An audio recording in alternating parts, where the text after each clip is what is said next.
अभी जब बार बार में श्रेय ले रहे हैं कि हम राम मंदिर बना रहे हैं, तो सर मैं एक बात पूरी होने दीजिए।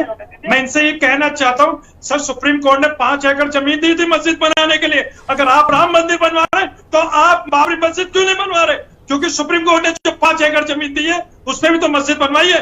लेकिन आप तो सिर्फ और सिर्फ सुप्रीम कोर्ट के फैसले को खुली चुनौती देते हुए अपने आप से सामंजस बैठ नहीं पा रहा है कि भाई वहां सामंजस नहीं बैठ पा रहा। नहीं है ना सर जी, नहीं ऐसा नहीं है। तो ये कह रहा हूँ, योगी जी कह रहे हैं कि पीओ के वाले कह रहे हैं कि हमें भारत में ले लीजिए। अरे सर मैं तो कहता हूँ पूरे अखंड भारत के हिस्से को अखंड भारत में ले लीजिए। भारत के हिस्से को क्यों नहीं ले रहे हैं सर?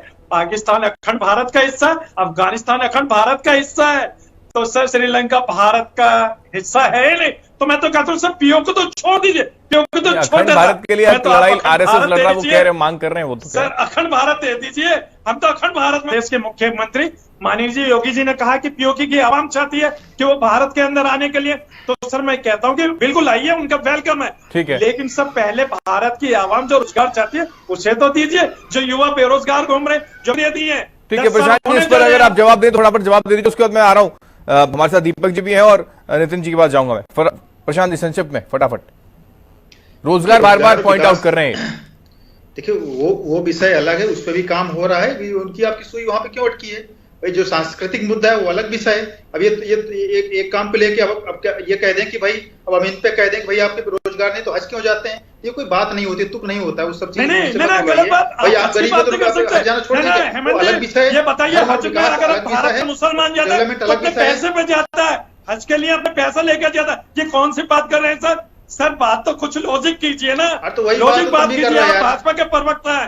अरे सर भाजपा के प्रवक्ता प्रशांत जी लॉजिक बात कीजिए। पूरा देश देख रहा है। अरे हेमंत जी की डिबेट को तो पूरा भारत देखता है सर, लॉजिक की बात कीजिए ना। लेकिन भारत के मुसलमान ने क्या कहा था? प्रशांत जी बात सुनिए, भारत के मुसलमान ने क्या कहा था? सुप्रीम कोर्ट का जो भी फैसला आएगा हम स्वीकार करेंगे। लेकिन वो तथाकथित कौन लोग थे जो ये कह रहे थे कि फैसला कुछ भी है मंदिर वही बनाएंगे? तो सर आप क्रेडिट कैसे ले रहे? सर भारत का मुसलमान तो संविधान मानता है, संविधान को संविधान कहते हैं सारी बात नहीं स्वीकार करते। आप कहते हैं हमारी कौम के लोग कहते हैं सुप्रीम कोर्ट के निर्णय से सहमत हैं, कुछ उखाड़ लिए क्या? कुछ उखाड़ लिए 500 सालों में? नाजिम खान तुम्हारी कौम के लोग कहते हैं कि सुप्रीम कोर्ट का निर्णय गलत है, कुछ उखाड़ लिए क्या? उत्तर प्रदेश में पता देख लो, तुम्हारी औकात हो, तुम न मानो सुप्रीम कोर्ट का निर्णय, तुम्हारी औकात हो तो मत मानो। आप झूठ मत बोलिए, उखाड़ लो, भारत के मुसलमान सिर दे मारो अपनी दीवार पे। चलिए व्यक्तिगत इस तरीके का जिक्र न करें, अमर्यादित शब्दों का इस्तेमाल भी ना हो प्लीज, मर्यादा के साथ प्लीज। प्रशांत जी नाराजगी अपनी जगह है प्लीज। ओके बन गया ना, ओके मैं लौट रहा हूँ। ठीक है उखाड़ सकते हो उखाड़ लो। प्रशांत जी, अब आप एक बड़ी पार्टी के प्रवक्ता हैं, इस तरीके के शब्दों का इस्तेमाल ना करें प्लीज। प्रशांत जी मैं लौट रहा हूँ। ठीक है ठीक है उनकी पीड़ा ये है कि भाई राम मंदिर तो भव्य और दिव्य बनने जा रहा है। प्रशांत जी उनकी पीड़ा ये है कि राम मंदिर तो भव्य और दिव्य बनने जा रहा है, लेकिन नाजिम जी ये कह रहे थे कि भाई जो आपने जगह दी है उसके लिए भी कुछ कर लेते, उसकी भी शुरुआत कर देते। वो ये पीड़ा अपनी जाहिर करना चाह रहे थे। राष्ट्रवाद भारतीय जनता पार्टी का स्थापना से ही एजेंडा रहा है और उसके पहले जनसंघ के समय से रहा है, क्योंकि ये पहली बात नहीं। हम लोग जो हमारे मुद्दे थे हम पहले उस पर लगातार अडिग रहे हैं। जो मुद्दे थे हमने पूरे किए। राम मंदिर पूरा किया, 370 पूरा किया, कॉमन सीट कोड भी हमारा मुद्दा था। हाँ। उसको भी हम समय आने पे लाएंगे। हम तो अपने एजेंडे पे अडिग हैं। जो लोग कंफ्यूज हैं वो कंफ्यूज हैं। हमने अपने कोई मुद्दे नहीं छोड़े हैं। समय आने पे सब करेंगे।